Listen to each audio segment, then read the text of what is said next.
Naomi Paik is the author of Bans, Walls, Raids, Sanctuary, Understanding U.S. Immigration for the 21st Century and Rightlessness,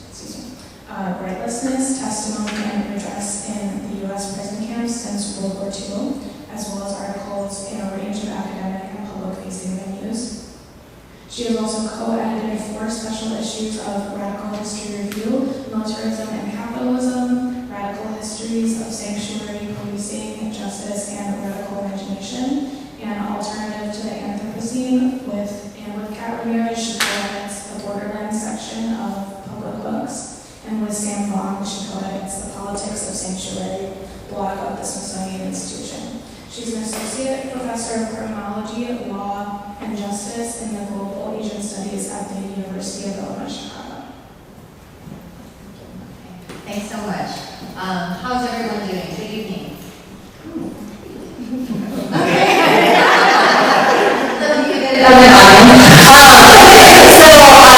Thank you all so much for being here. For those of you who are watching, not live stream, but later on online, thank you so much for being here. I'm really honored to be part of this event to elevate this fantastic book. I mean, it really is a mind-blowing book. And so I'm really just, thank you so much for editing it. Thank you so much for the work that you do. It really is my honor to be here. I'm going to introduce both of you, and then I'm going to give my own 2 cents about the book, and then we'll open it up for questions. Okay, so Mizue Aizeki is the executive director and founder of the Surveillance Resistance Lab, and her photographic work appears in Dying to Live, a story of U.S. immigration in an age of global apartheid and policing the planet. Jacinta Gonzalez is Migente's policy director and leads the No Tech for ICE campaign. Previously, she worked at CODIF in Mexico, organizing the Rio Sonora River Basin Committee against water contamination by the mining industry. Jacinta was the lead organizer for the New Orleans Workers Center for Racial Justice Congress of Day Laborers from 2007 to 2014. In Louisiana, Gonzalez helped establish a base of day laborers and undocumented families dedicated to building worker power, advancing racial justice, and organizing against deportations in post-Katrina New Orleans. Okay, so this fantastic book, Resisting Borders and Technologies of Violence, was edited by Mizue as well as Matt Mahmoudi and Colleen Schupper. I myself am a generally informed person about the rising surveillance society that is emerging alongside and as an escalating complement to the border carceral society that we have been living in for decades and decades. And I've known from this kind of general baseline knowledge that we needed this book or a book like this for some time, but I didn't realize how much we needed this book until I actually read it. I realized how much more I actually need to learn about this topic. There were multiple moments where I had to put the book down because my stomach dropped to the bottom of my body. Like I really had this sinking feeling because I was so troubled by the extent to which surveillance technologies were already permeating our lives and being used to further exploit and oppress communities already targeted by security states across the globe. So there were a number of examples where this kind of the bottom dropping out of my stomach happened, but one was the notorious tech company Palantir gaining access to the United Kingdom's National Health Service registry for £1 during the COVID-19 pandemic. Imagine how many people's health information was given to Palantir at that moment. Another were the various iterations of smart cities that enabled the pervasive data collection and surveillance of all of us, even from walking around under street lamps. Or the malware infecting Mexican citizens' devices to surveil them without their knowledge. Or the UN Refugee Agency, UNHCR, sharing its biometric data on hundreds of thousands of refugees to states like Bangladesh and Myanmar, the very states that were oppressing these refugees. So these were some of the moments where I had to put the book down and gather myself and go back into it. So I see this book as a gift to all of us that goes well beyond empowering us with information.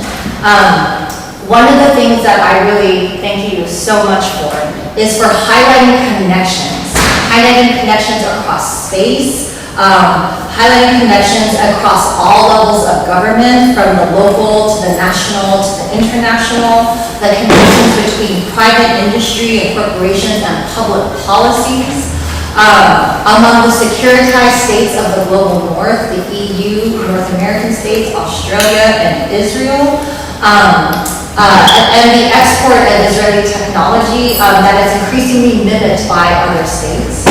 And most importantly, among different organizations and movements across the globe that are fighting against the same corporations and technologies, and always against the shared root causes of our oppression across space in imperialism and racial capitalism.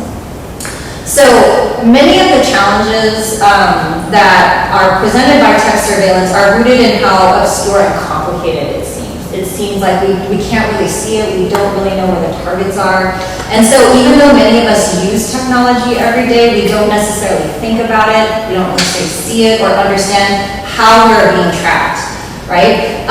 It's less visible, but it has the same effect of controlling certain populations in particular as the more overt of violence of cops and prisons. And so what this book does is unveil how these technologies are innovated and developed against certain targeted populations. So migrants, working class people of color, Palestinians, activists, and movement leaders, in ways that deepen and strengthen already existing hierarchies of power that are rooted in imperialism and capitalism.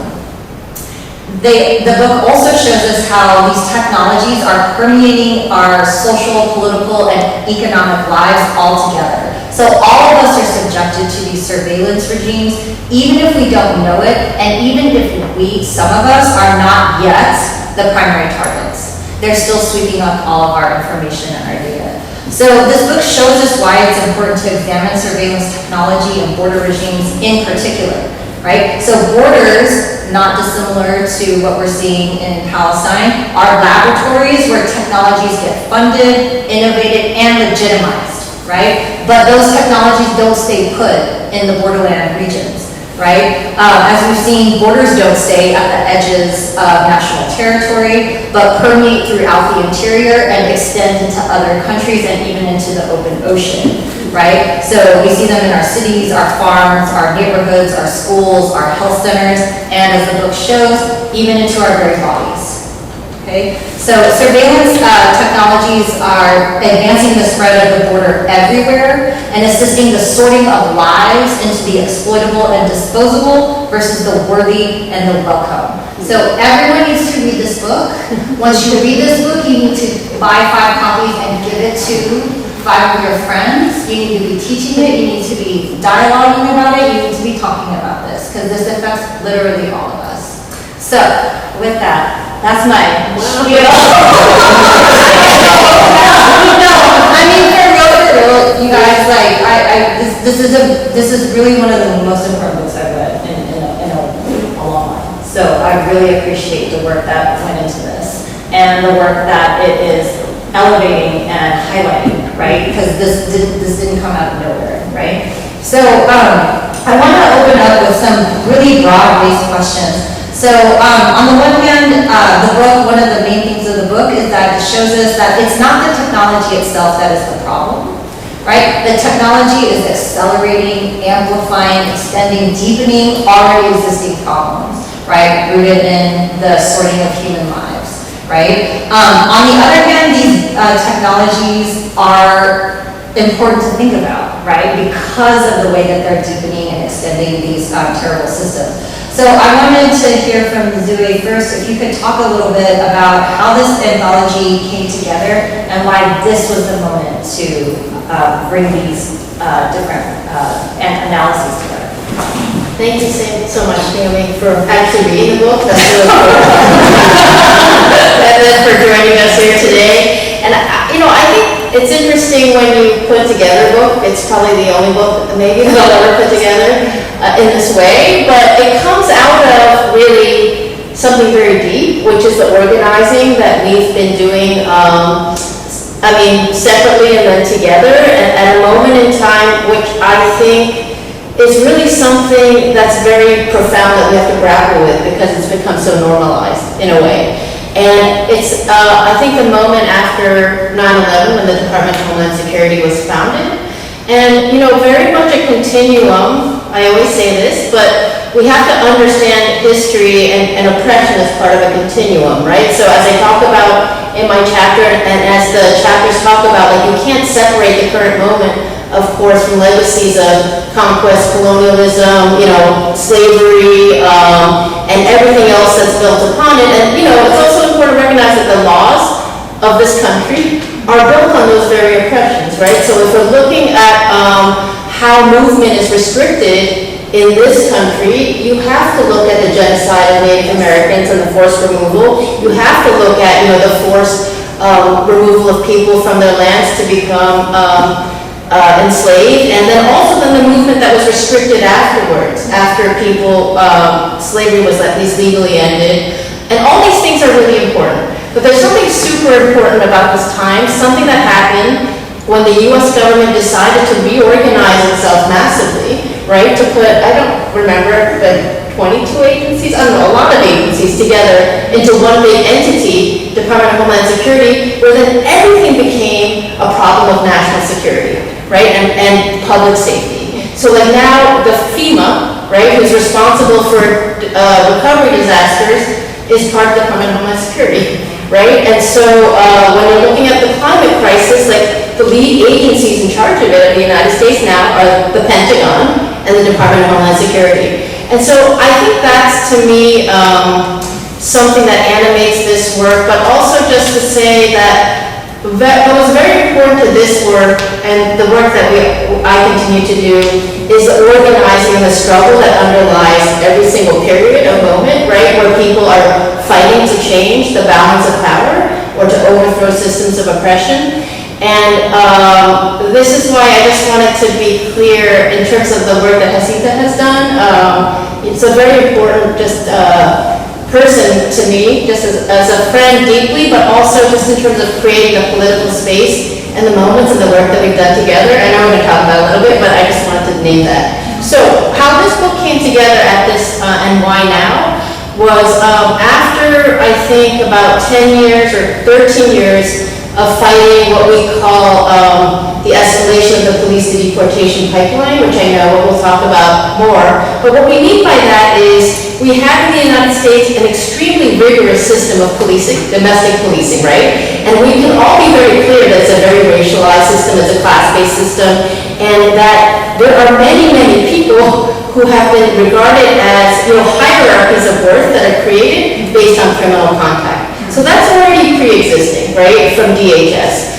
And then what happened around the very tail end of George Bush, who founded the DHS, but into the Obama administration, is they kept trying to figure out ways to make the ties between domestic police and ICE police more efficient, right? And the way that you do that, in many ways, is tech, right? So you had President Obama coming in on the tail of George Bush's much more overt policing to deportation pipeline, which is called 287G, which is a statute of the immigration law.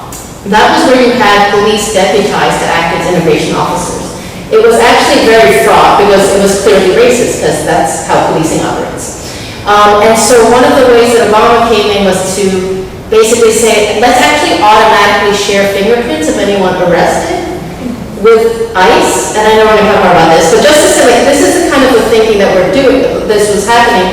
But as he was justifying this process, many things were happening.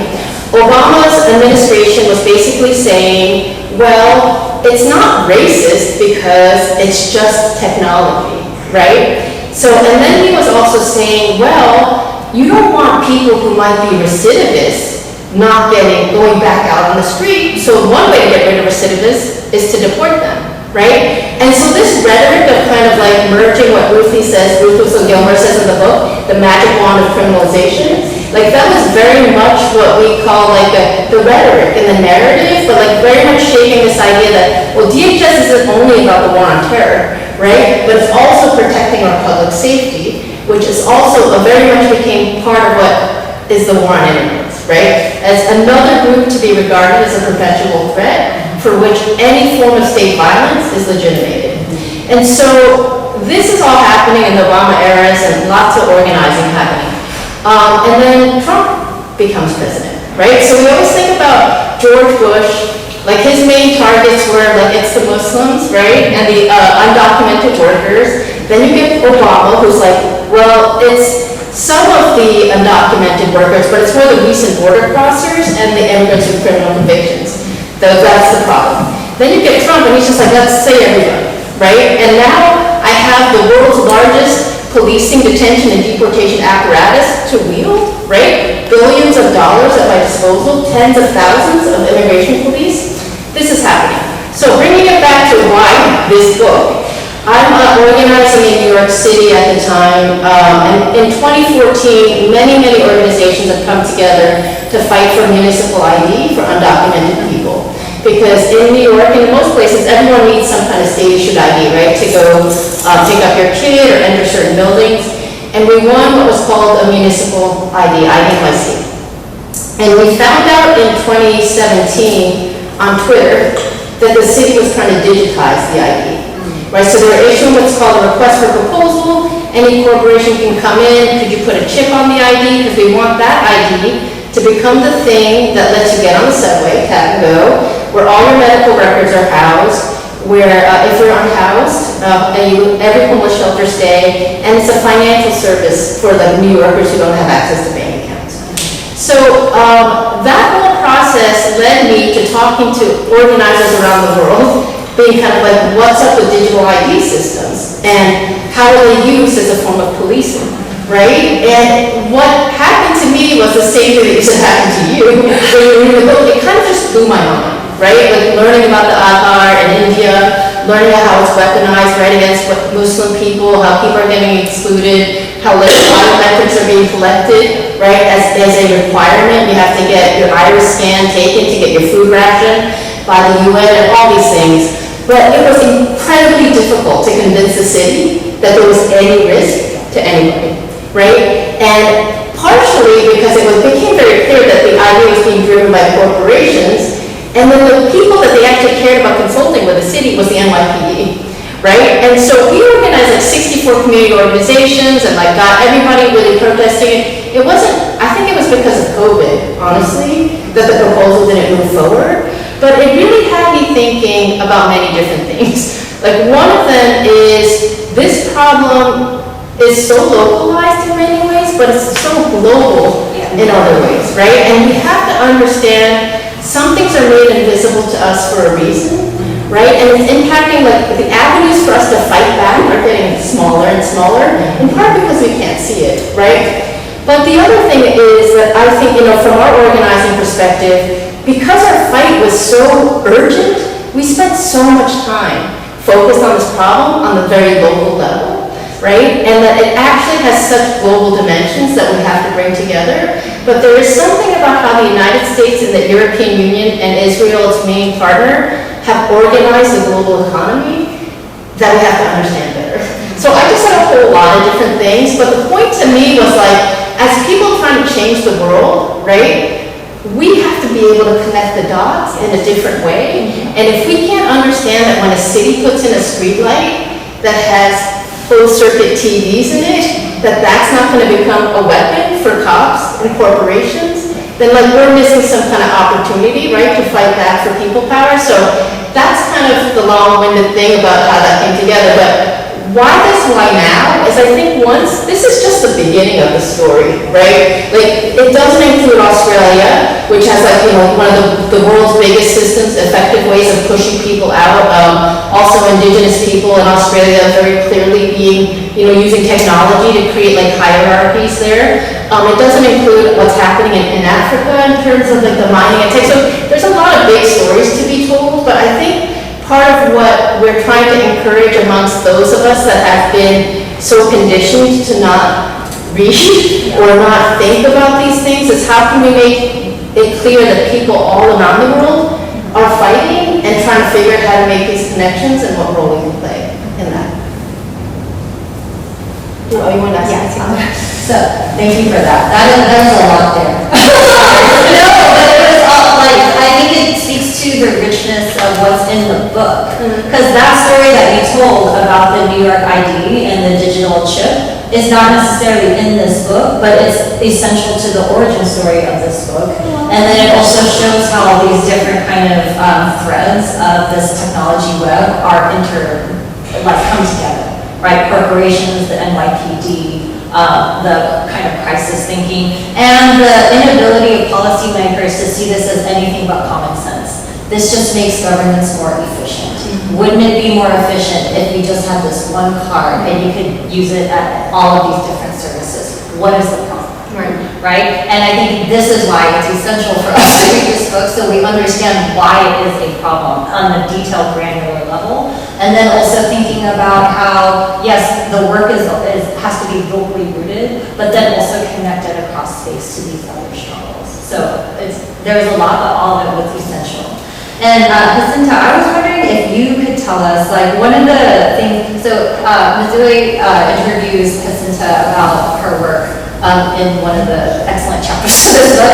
And one of the things that you mentioned is that these technologies you see as the tip of the spear of where migrant policing in particular is going, but I think also social control and policing of all kinds of targeted populations are moving. I was wondering if you could maybe indicate to us where you see these technologies going with that tip of the spear. Also a question that will probably have a lot in there. Well, I mean, what I would say is, one, thank you, Mizue, for bringing the book together and for being so patient with me for doing the interview to make sure that we could include all of us in the book, because I do think it's really, really important. When I think about the tip of the spear and when I think about where the technology is going, there's a couple of patterns that we kind of have to lay out. And one of those is as the Department of Homeland Security is getting bigger and, every year their budget goes up. There's a lot of organizing, there's a lot of advocacy to try to reduce, and it's like every year without fail, their budget keeps getting bigger and bigger.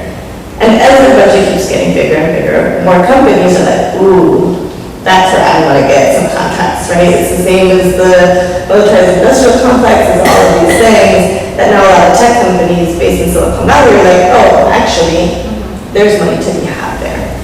And we've seen it with companies like Ambril, right? It's experimental technology. Like, it's freaking video games. Like, there is actually not always such a strong basis to what they're putting out. And it's really important for us to understand that marketing scheme that they have going, because they do have all of these narratives so that it's going to be more effective, it's going to be, it's not, racist in any sort of way, but really is actually systematizing the things that exist.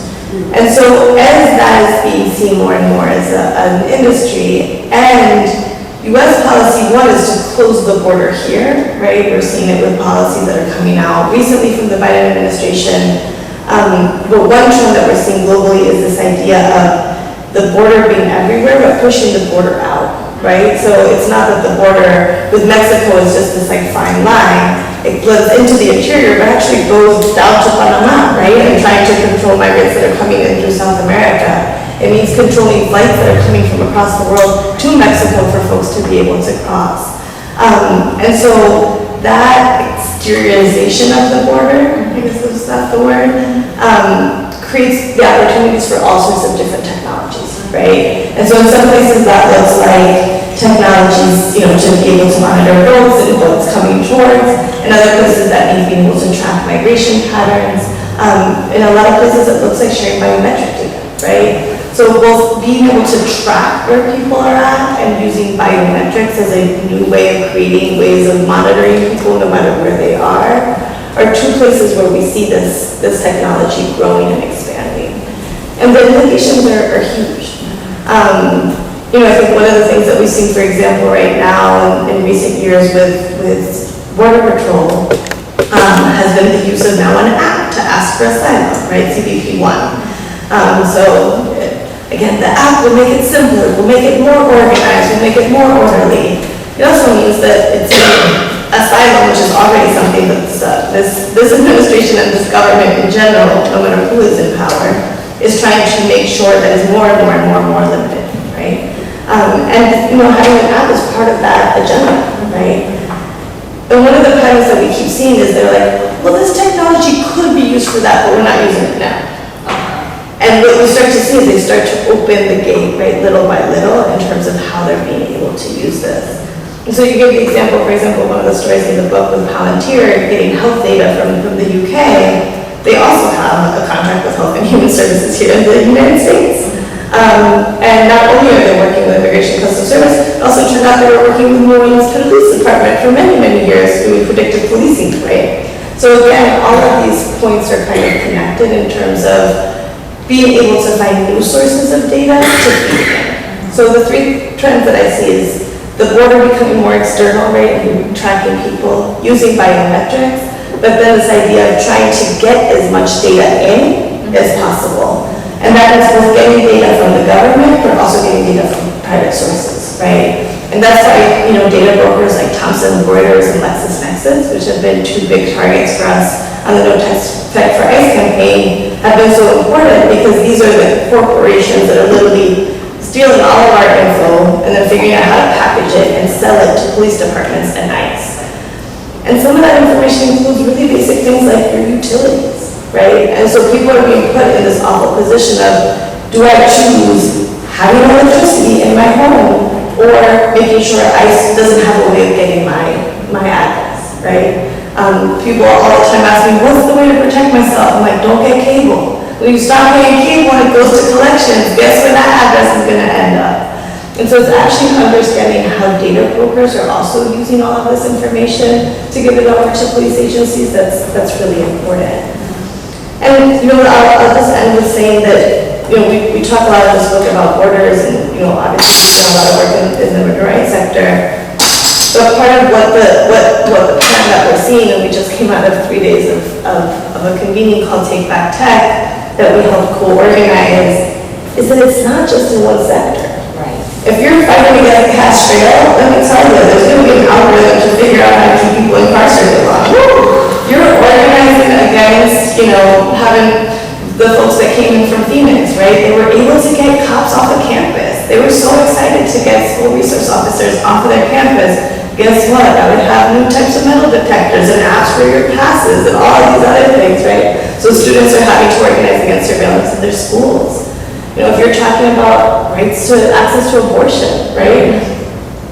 Folks are being tracked whenever they're going to a clinic. All this information is being used. And so how do we actually, these are just a couple of examples of many, but how do we actually create spaces for organizing in different types of movements where we're, again, we've been in this fight for a while. The tech is not the only problem, but it is the next chapter, right? And there are similarities in what different folks are seeing and how people are responding that we can all learn from. But I think that's also one of the offerings that the book makes is let's share some of this information to be able to have that analysis so that we can fight together.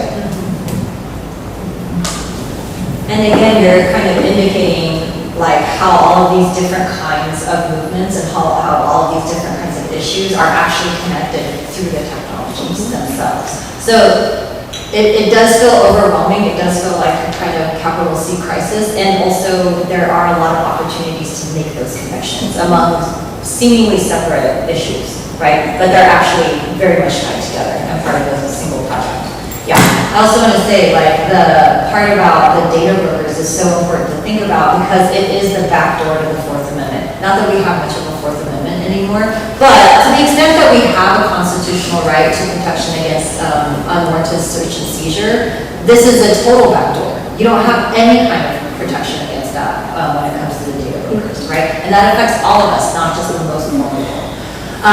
So I really am so excited to talk. I want to go deeper into the actual organizing that you guys have done. So I was wondering if you, I think this is for both of you, but I would love to hear you talk more about how everyday policing practices, just everyday cops, right, became a fundamental part of ICE's deportation sweeps. And I would love for you to reflect on how that relationship, how that has changed in policy since DHS was created. I mean, you indicated this a little bit in your opening comments, Mizue, but in both in terms of domestic policing and in terms of anti-migrant policing.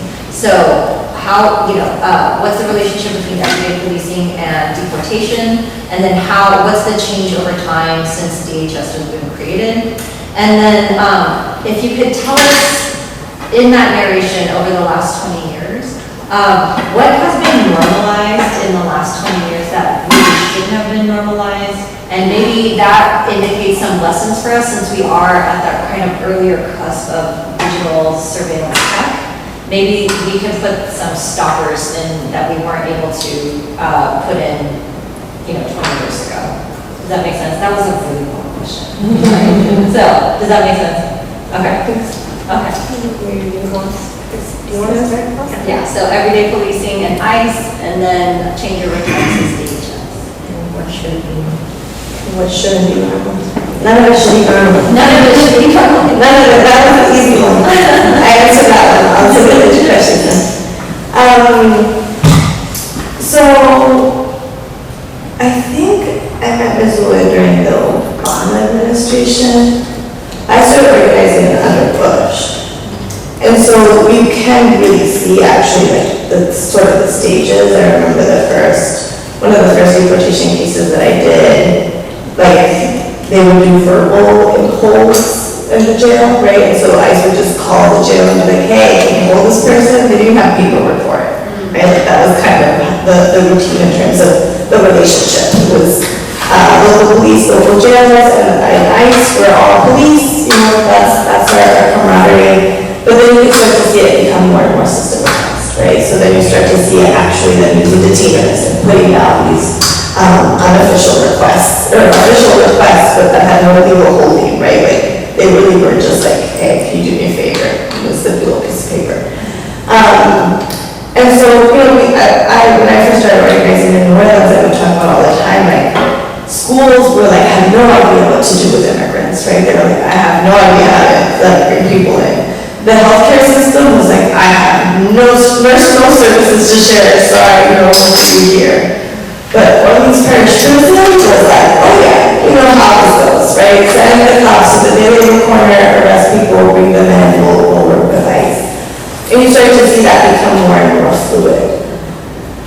But then we were organizing, right? I actually think there was like tremendous pushback against what was happening, and especially in New Orleans, it was, and still has a very high incarceration rate, but a lot of work has been done to reduce that. There was one of the highest incarceration rates per capita in all the United States and the world. And so there's a huge coalition of people fighting against the sheriff, fighting against the jail, fighting against the police department. We were part of that. We were able to accomplish getting the police department to not work with ICE and the sheriff to institute one of the first detainer policies in the South.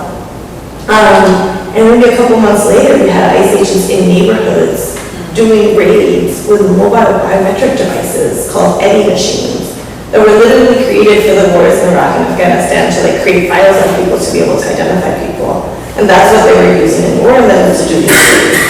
And so, we discovered that it was a whole program in carrying and all of those things. But to me, you can just sort of see, right, how they continue to build these building blocks of what's happening.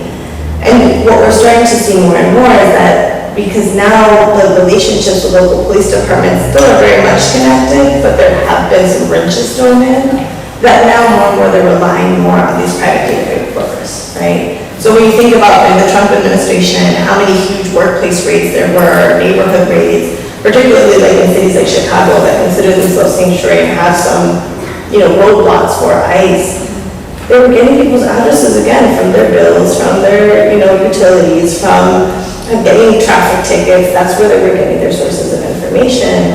And they continue to build out that network more and more. And now they're using biometrics as well as part of that way of connecting data and being able to connect all of these services.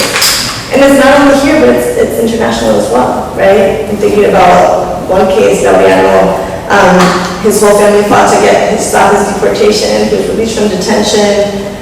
And it was 6-7 years into his ICE check-ins that they're like, ooh, we got Interpol now, sorry, we found your arrest record from when you were 18 in Honduras. and we're able to fight that, right? So again, it's not only these connections to local police departments, but then international police, right, too. And it was literally the process of Honduras digitizing their old files and putting their old files into Interpol that then allowed that to be used against someone who was fighting deportation in the United States.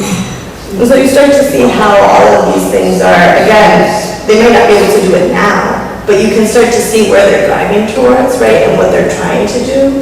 And I think that's part of what we're trying to stop. And so what do we have to fight against that's being normalized, in addition to everything, is the sharing of information. The fact that it should just happen, that, we don't have access to our information, that we don't have a way of actually intervening in these systems. Because what we're also seeing is that the definition of who's being criminalized continues to be expanded, right? So the same logic, the same narrative is being used time and time again to expand who is considered to be a criminal not worthy of protection, and therefore demands more policing, demands more incarceration, demands more detention. And obviously those are always issues that are incredibly racialized, right? You particularly see it when there's large amounts of Black migrants at the border, when you see a lot of trans folks at the border. These are the narratives that start to spike up more and more to be able to use as a justification for increasing the policies that then again create more of a need for those types of technologies. I think maybe one of the three questions? No, that was good. I think we could talk like for a month about this. But, I think the thing, there's so many ways that I was thinking about how to start my answer. And I think in terms of like what should be normal, I'm thinking, refer to the story that actually starts my chapter, right? Where we have a man, a human being, who's just living his life, getting ready to go to work. His kids are in the bedroom. He did some prison time, but like 18 years ago, he now works for the Parks Department for New York City. And he hears a knock on his door, and they basically lie to him, hey, we're looking for someone in the neighborhood. And he was like, well, who says no to cops? I let the cops in. It turns out that they're ICE, right? And ICE officers come into his home. They kind of barricade the door so the kids can't get out. The kids are screaming. His wife is crying. And he's like, what are you here for? And they said, don't worry, we'll bring you back tonight. We just got to do some processing for you. Right? Rip him off to 26 Federal Plaza, which is the ICE processing place. And, except for ICE officers misspelling his name when they went to arrest him, and for the judge actually being sympathetic to his case, he would have been deported back to Panama, a place that he hadn't been in since he was 1 year old, and he was adopted by a U.S. citizen, right? So he actually always thought, I'm a U.S. citizen, what are you doing here for me? And, that's just one story out of millions of stories, right? But I think sometimes when we are presented the immigrant narrative and who does the deportation target, it's definitely like, it's flattened often, right? It's like somehow there's criminals carrying drugs in their backpacks across the border, right? Or, in the early days, they literally used to say that's how the terrorists are crossing the border, right? At the terrorists. And then, or it could be, like Jacinta said, age-old threats, or it's the Black migrants are coming in from Haiti, right? And all the things. And so I think what is really different that we have to grapple with that you touched upon, it's like the explosion of what I'll call a global police state, right? A global police state that is emboldened by like the oldest kind of ways of thinking of threats, right? It's the Muslims, right? And that's legitimated. It's, the Black migrants from Haiti. It's like, and they're poor. That's legitimated, right? Or it's the undocumented people coming from Central America and Mexico. When they can say, well, they're gang affiliated, they'll say that. When they can say they're drug traffickers, they'll say that. Or whatever it is, right? So it's almost like this logic of national security, the securitization paradigm that I mentioned, it has become just like the way to make an excuse for any kind of thing. But I think what has really changed is the global orientation around this idea. U.S. funding to Mexico is now tied, right, to Mexico becoming the southern border for the United States. Mexico routinely detains and deports more people from Central America than U.S. does, right? So it's kind of like if we're only looking here, and then the southern border, Texas, Arizona, etc., we're missing a bigger picture. I think, there's like 52 DHS offices all around the globe, right? And so that's one piece of it. And then the Honduras Police Department is getting money from the US government to improve its biometric collection system, right? So we can have this global thing. So that's one piece of it. And I said I could talk about this for months, so I'm going to try to be very concise. But I think this idea, I started with a home raid of ICE. Before DHS happened, there were no ICE police. It wasn't that there wasn't just an agency called ICE. There was no police that their actual job was to go to people's homes, Right. Regardless of what kind of threat they presented, regardless of how long they've been there. But it's just really important to remember the reason they can do this is because the laws allow them to do it, right? So before DHS was founded in 1996, the U.S. government passed, in the midst of the war on poor, the war on crime, all that stuff, some of the harshest immigration policies, right, globally. And there was a period of time where they were like, we went too far. There's a lot of people who've lived in this country for a long time, and these laws have gone too far. But then 9/11 happened, right? And then it basically was like we could go after everybody. But I just think it's important to, I made that kind of 5-year gap and time period because of the thing I think Naomi Paik calls it like the shock doctrine, right? Where there are moments that happen where all the agendas can come together and grow even more. So that's one thing about so the everyday cops and deportation thing, I think one thing is we talk about this often when ICE was founded, right? One of their objectives was to be able to identify every single person that they could deport eventually when they had the resources to deport, yes. And they said very clearly the police are our force multiplier. Because we can't be everywhere, but cops are everywhere. And so what does that mean? It means not just fingerprint sharing, they give money. We saw what happened, right? And around the BLM Black Lives Matter protests, right? We have cops now armed, with very, just resources from the US government, everything that is constructed as a threat. We have drones, right, from the Border Patrol flying over protests, finding people.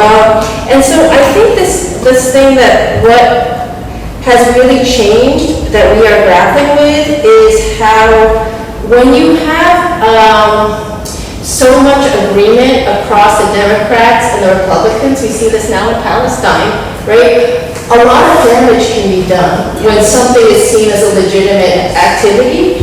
And what Jacinta said about the corporations then just being like, this is where the money is at, right? It happens not just because they're greedy.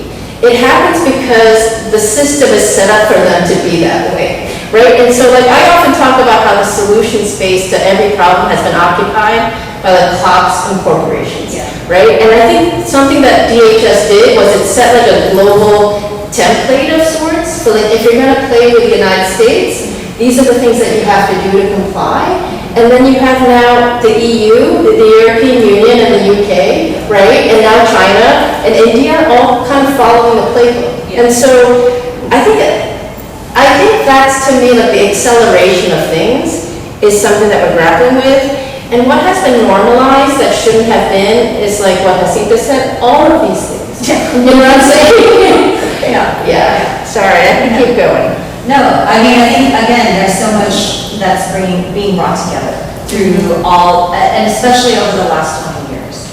And thinking about how it's not like everything started with 9/11 and the war on terror, like the laws that you were talking about that Clinton passed, the Illegal Immigration Reform and Immigrant Responsibility Act, and then EDPA, which was an anti-terrorism law, together with the Welfare Reform Bill. All of these were some of the worst, most anti-migrant bills ever passed, right? And they must be repealed. So even 287G comes from that. It's pre-9/11, but what 9/11 does is it activates.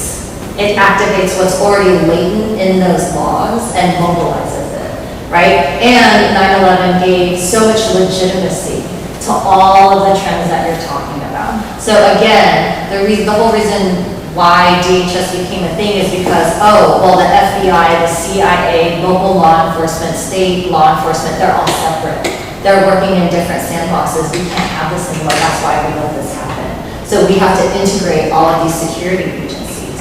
right? And that's the kind of roots of all this data sharing, right? All the things that you're talking about, that then now we're seeing a young person, or like a migrant from Honduras, having long ago criminal record from Honduras, being sent to Interpol, and then affecting him years and years and years later, right? But it all goes back to the kind of legitimization of the security state. And it's not just a U.S. security state, it is a global security state. And I think what you're talking about in terms of the global security also speaks to another big theme in this book, which is global apartheid, right? That nation-state borders are now becoming the lines of apartheid between those who are valued and those who are exploited and can be disposed of, and should be disposed of. They should be the targets of criminal justice laws and things like this, right? So there's so many things that have happened since the creation of DHS. But I also want to think about like how we are at the cusp of new kind of trends with the acceleration of these technologies. And I want you to help us think about, since you are longstanding organizers who have been doing this work for so long, I want you to help us think about where do we intervene and how do we intervene effectively. Because one of the things that felt overwhelming for me just as a reader of this book is that the problem is so expansive. It is so pervasive. And, technology is something that just feels intimidating to me. Like I don't feel like I understand it. So I wanted to, but at the same time, and this is the gift of the book, it does show so many opportunities.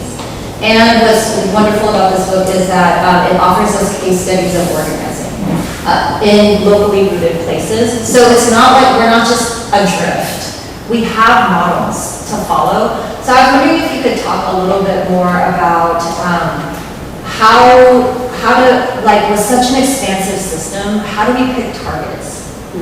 How do we pick targets that bring together some of these multiple players that are being affected by either the same corporation, the same kind of policy, something like this? I feel like the No Tech for ICE story gives us a really good one in terms of thinking about Amazon being a labor issue, being a gentrification issue, being an anti-migrant issue, things like this. But how do we go about, if we all know that organizers have limited capacity of time, energy, resources, financial resources, how do we pick effective targets? I'm going to start with just one thing and then you can get the uplifting. I just wanted to say one thing because it was very dire what I just painted before, and throughout that whole process people were fighting, right? We were organizing, right? So when they first started kind of targeting Muslim men in Queens in New York, like, Desi's Rising Up and Moving, I was interviewed in there, did incredible work, right, with people in detention centers, and these were people like just navigating a system that makes no sense. You talk to anybody who's been picked up by ICE, right, and they'd be like, why is this even happening to me, right? Like, and then when you tell them you actually have zero rights because the law basically says you're subject to mandatory detention and mandatory deportation and you can never come back, I think they're just like, what? Like, this is the United States, right? And so, but all this to say, like, so when this started happening, like the NYPD was collaborating very heavily with DHS, like there was organizing going on in Queens, and at that point the target really was some combination of the NYPD and DHS, right? And figuring out who can then, who would the levers be there to pull it. I think a lot of devastation happened, right? But the program that was one of the main surveillance programs, the NSEERS, a registry for men from Muslim countries, is no longer at least active, right? So that was like one of the impacts of the organizing there.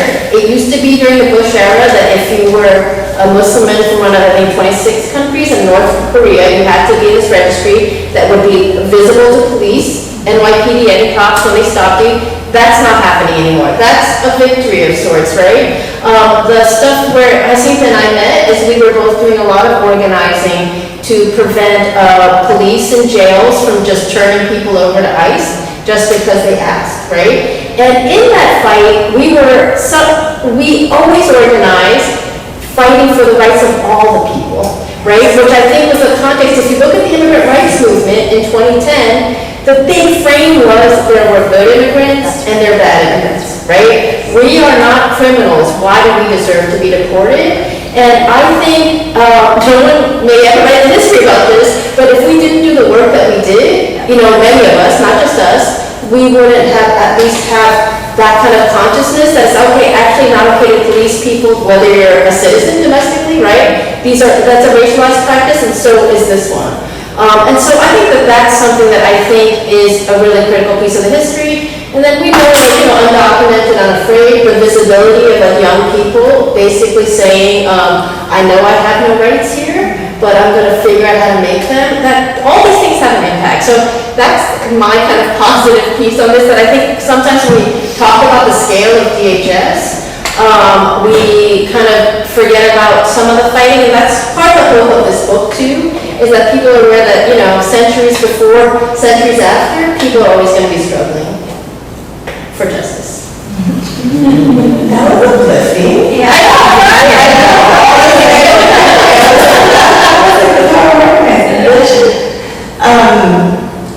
And to just piggyback on that, we've been fighting against impossible targets for a minute, right? It's not like the Department of Homeland Security is like easy one, But even then, there's been really substantial victories, and there's been substantial organizing and base building that's happened. And so I do, when we first started to be like, what the heck is going on here? We did do some research, right? We worked with researchers and did a whole corporate mapping of who's working with DHS for detention deportation, and Mizue Aizeki and I and a couple other folks put together a report called Who's Behind ICE, the tech and data companies doing deportations. And I do think the first step to any organizing is like peeling back the curtain, right? Because they do pretend like, oh, we have the magic solution, and with this app or with this product, you'll be able to do X, Y, Z. Being able to like actually call them out for who they are and what they're doing is really important and a powerful organizing strategy. But you also can't think that there's going to be like one type of target. Right? I think one of the things we discovered in that report is, okay, Amazon is providing the cloud services for this, right? There's so many people that hate Amazon for so many valid reasons. This is a great target because you can build coalitions with people that are also fighting, right? That's what we saw in New York when folks were fighting against the second headquarters. The fact that they worked with ICE was one of many reasons why people were organizing to stop them, and were successful and won, right? Palantir was a company that not a lot of people had heard of, or if they had heard about it, it seemed really mysterious, didn't understand it. And they were like CIA funded, they worked with the army, like again, not a friendly face. But I shared the story yesterday, but like an organizer once said, and from this really organizer from Arizona, who always said like, every party needs a piñata. You need to bring someone to be welcome, right? And in that process, you tell the story, like, who's the villain, right? What's going on and what are they doing? And Palantir was like, wow, the villain. They had nowhere to hide in terms of what that was. And so it wasn't like we were going to win a small victory or we were asking for a policy change. It really was actually mobilizing people to understand what the story was so that we could have a clearer picture of what we're up against and how we're fighting. But then you have companies like Thomson Reuters and LexisNexis that are data brokers that you are fighting. You actually do have policy solutions at a local, state, and federal level where you can go in, right? So whether it's fighting with your city to make sure you close the data loopholes, or asking the federal agencies like the CFPB and the FTC to actually take this into their hands, there are solutions, right, that you can actually push for at a policy level. And so to me, the biggest takeaway is that the way that we choose our targets and build up organizing is actually just creating as many avenues as possible. It's going to take students on campus fighting against recruiters. It's going to take investors and shareholder resolutions and all that jazz. It's going to take people in the streets. It's going to take researchers. It's going to take litigation. We need to have all of the tools in the toolbox at our disposal, because there's not going to be one perfect target or one perfect organizing model. It is how do we create many opportunities for people to step in and give their contribution and be like in their fight. And to have places where we can come together and kind of share what have you been up to, what have I been up to, and how do we kind of learn from each other. Yes, and I think that's also one of the things that the book does. it is a connecting kind of tool, right? And it's also a popular education tool. So I think one of the kind of themes of your story is that it required a lot of popular education in order to unveil who's actually behind ICE, right? And that takes a lot of different tools, but then that also helps ordinary, everyday people understand what's at stake and understand who their real enemy is, right? We started a bit late, but we are coming a bit to the end of our time. But before we take some questions from the audience, I would love to hear just what you both are working on right now. You just started a new organization. I know that Gente is still driving forward, so I would love to hear about your current and future organization. Sure. So a year ago, I founded an organization called the Surveillance Resistance Lab. We are a small and mighty crew, but our work very much comes out of this idea that's represented in the book of the everywhere border, right? Naomi, that you mentioned, but basically how information and surveillance technology enables like the border, which is, often conceived of as like a line, an international boundary, but to extend very far inside into the territory, very far outside, but also, I would say like your body becomes the border. And what we mean by that is, digital ID systems, right? Something that's supposed to offer you some sort of formal inclusion and visibility to participate in civil society is actually then weaponized against you by police or data brokers or other people extracting the information. And I think, so part of the goal of the Surveillance Resistance Lab is both to do the research and analysis that helps people understand, make visible what benefits from being invisible, right? So like these things that are often obscured and how they benefit, as I always say, the cops and the corporations. But also really what's at stake for us is fundamentally democracy and like very, very fundamental human rights. And as their powers grow, our rights seem to shrink and shrink and shrink, right? And as you said, as the threat construction it continues to grow.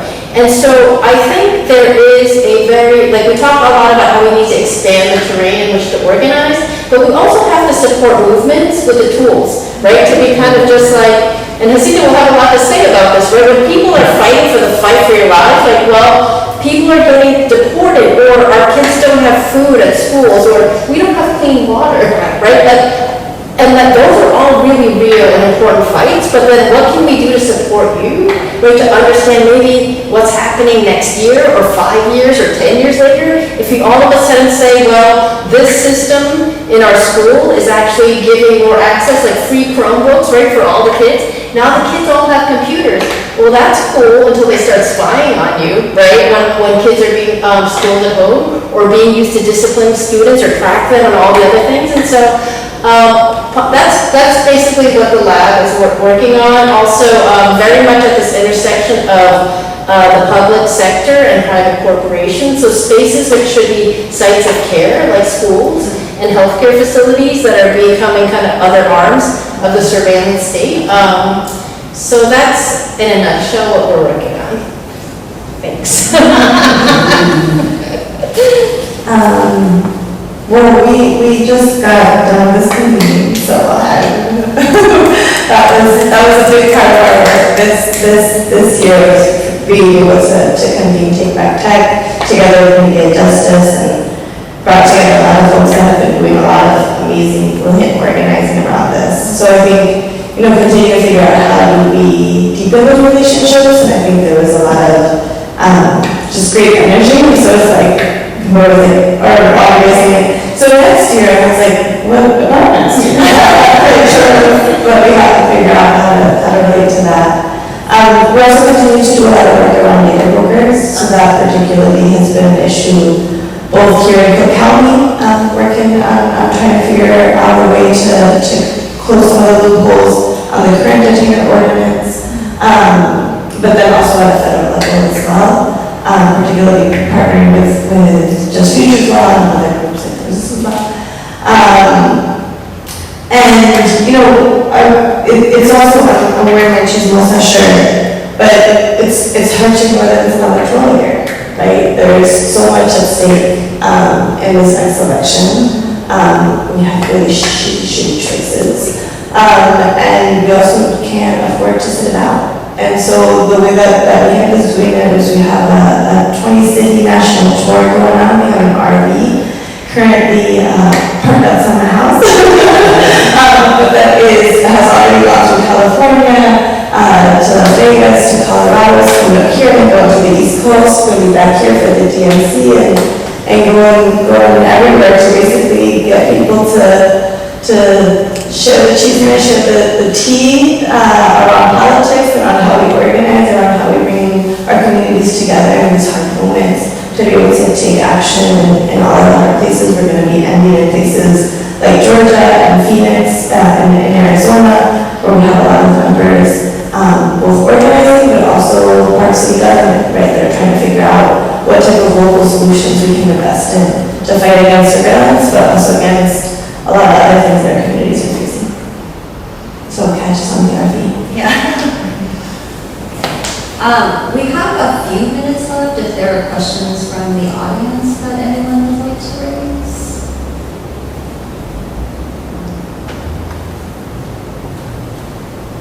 Okay, great.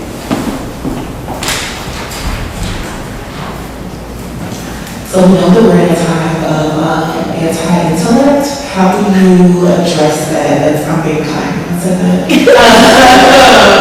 How do you address that either with fellow organizers or people who are resistant to some of the rigor that comes with absorbing literature like this?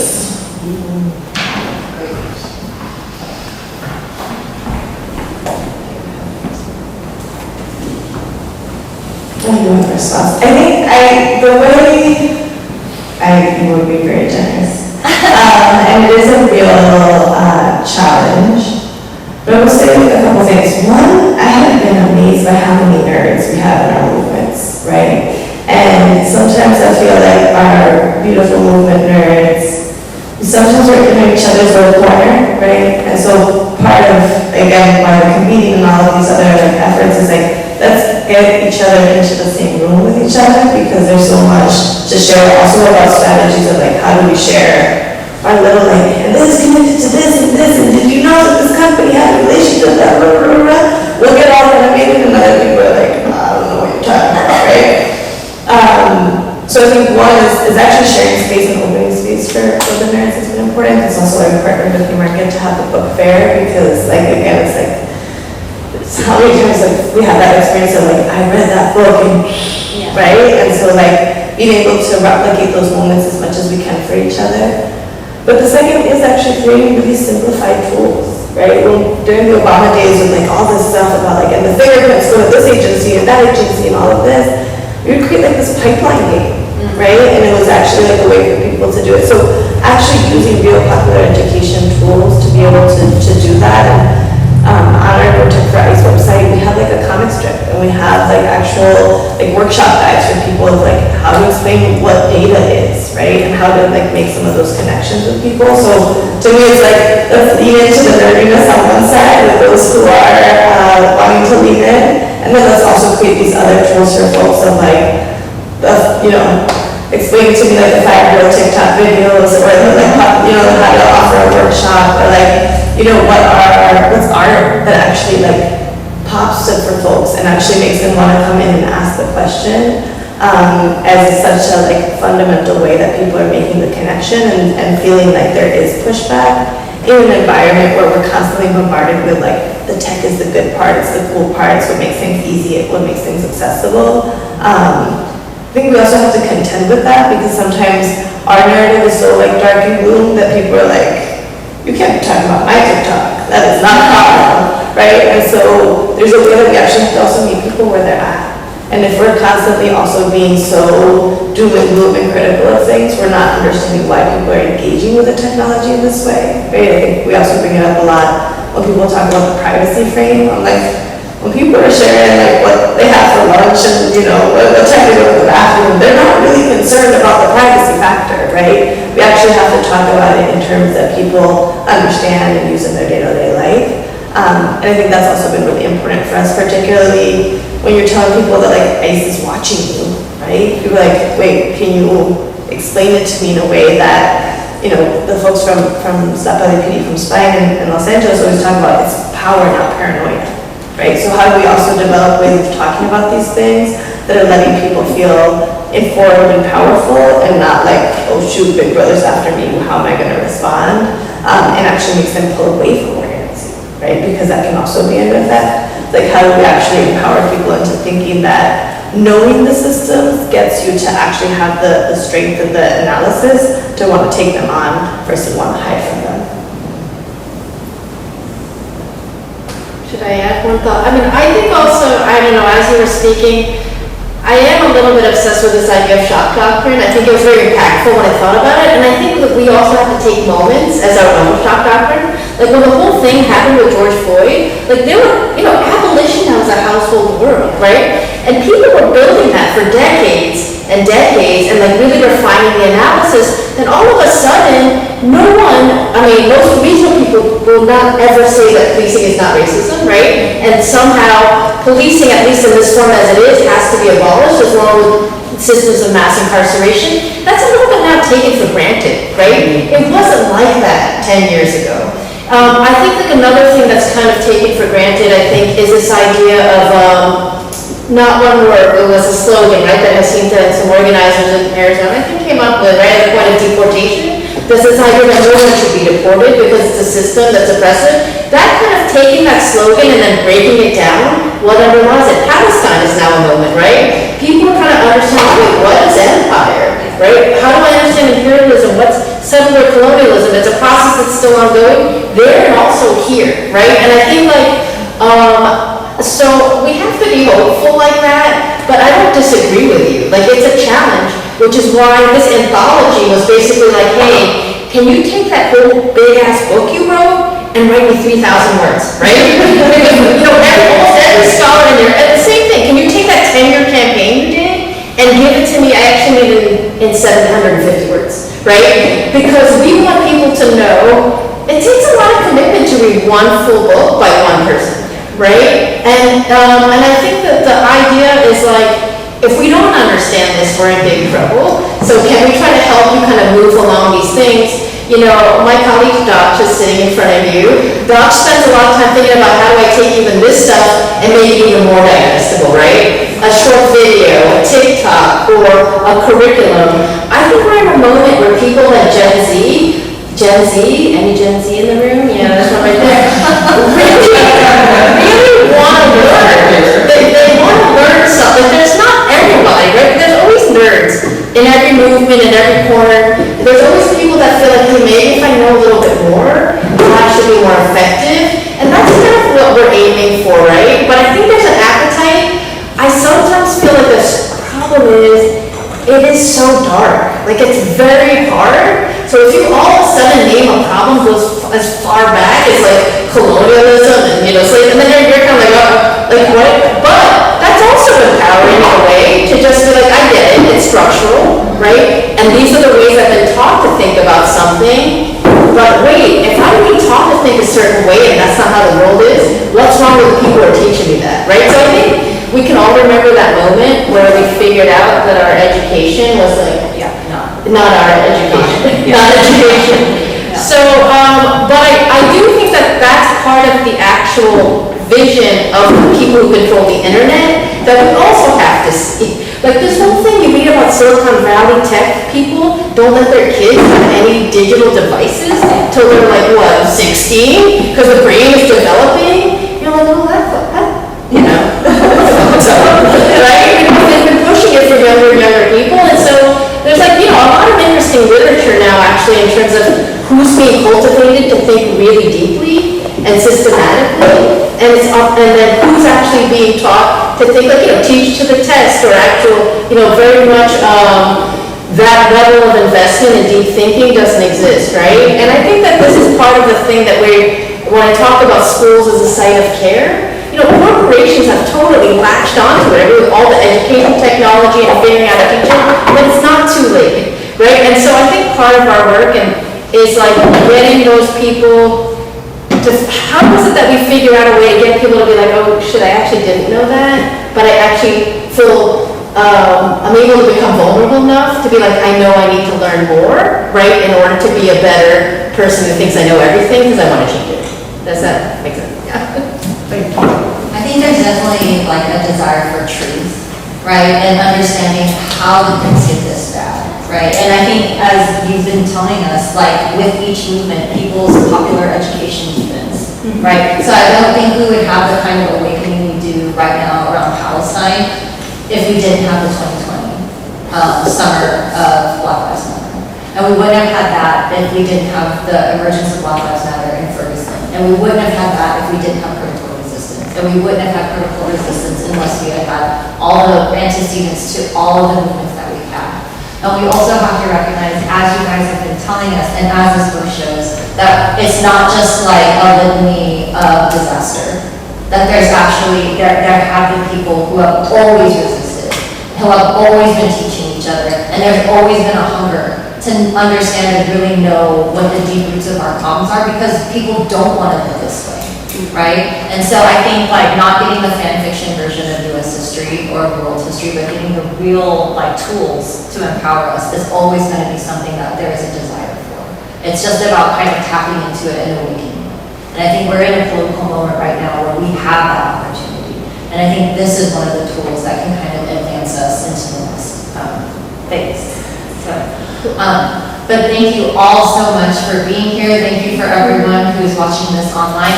Thank both of you for your decades of organizing and for your contributions to this book and for teaching us and empowering us with your knowledge and all of your experience. Thank you so much. Thank you, Naomi. Thank you all.